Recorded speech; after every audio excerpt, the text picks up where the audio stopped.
मित्रांनो, मी सुलक्षणा म्हात्रे. मी माझ्या YouTube channel तुमचं स्वागत करीत आहे. तुम्हाला साध्या पद्धतीने पॉपलेट फ्राय कसं करायचं ते मी दाखवणार आहे. तर मग चला किचन.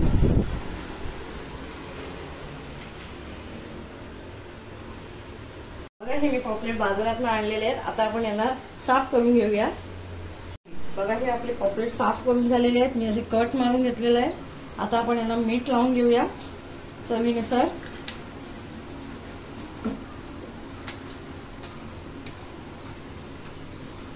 असं मीठ लावलेलं आहे मी.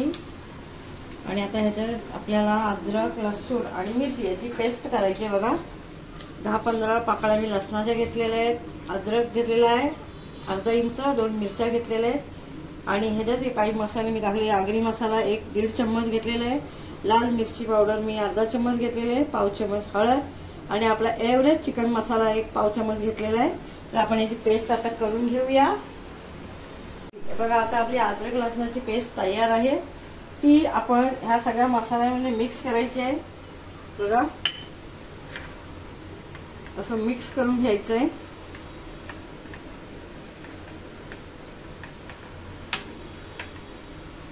सगळे मसाले एकजीव होईल असं आपण सगळं मिक्स करून घेतलेलं आहे. बघा, त्यानंतर हे सगळं आपण या चिकन म्हणजे ह्याच्यात आपल्या पॉपलेटमध्ये टाकायचं आहे. बघा, असं भरायचं आहे.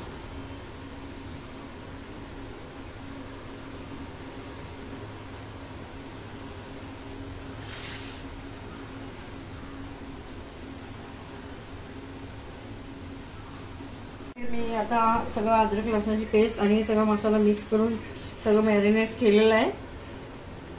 आणि अर्धा तास वेट करून मग आपण हे फ्राय करणार आहोत. तेल एकीकडे मी गरम केलेलं आहे. ठीक, आता हे आपलं पॉपलेट अर्धा तास मॅरिनेट करून झालेलं आहे. मी इकडे तेल ठेवलेलं आहे गरम करायला. आपण असे एक फ्राय करायला टाकणार आहोत.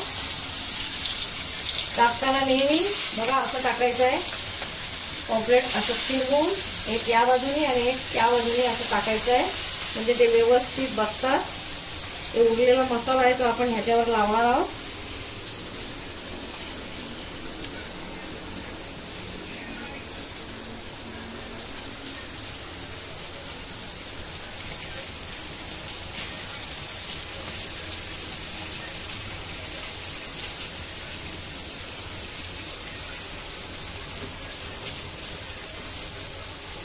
एकदम फास्ट करायचा आहे गॅस.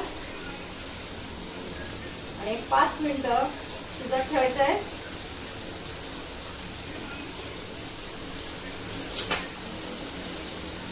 आणि 5 मिनिटानंतर हे एक पीस आपण पलटी मारणार आहोत.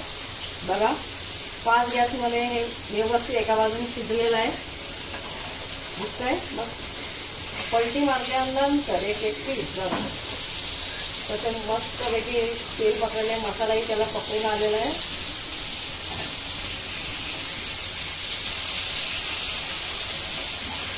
स्लो गॅस ठेवला तुम्ही तर ते मसाला त्याला चिकटणार नाही. आता हा गॅस स्लो करायचा आहे आपल्याला.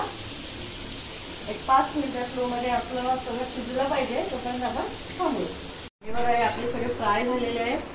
आता आपण ह्याचं गार्निशिंग करणार आहोत. तर हे आपले पॉपलेट फ्राय तयार झालेले आहेत. मी मस्तपैकी गार्निश केलेलं आहे. बघा तुम्हाला कसं वाटतंय. माझी रेसिपी आता तयार झालेली आहे. नक्की घरी करून बघा. मित्र परिवाराला शेअर करा आणि या रेसिपीला लाईक करा. आणि माझ्या या चॅनलला सबस्क्राईब करायला विसरू नका. पुन्हा भेटू पुढच्या रेसिपी बरोबर. Tata, bye bye.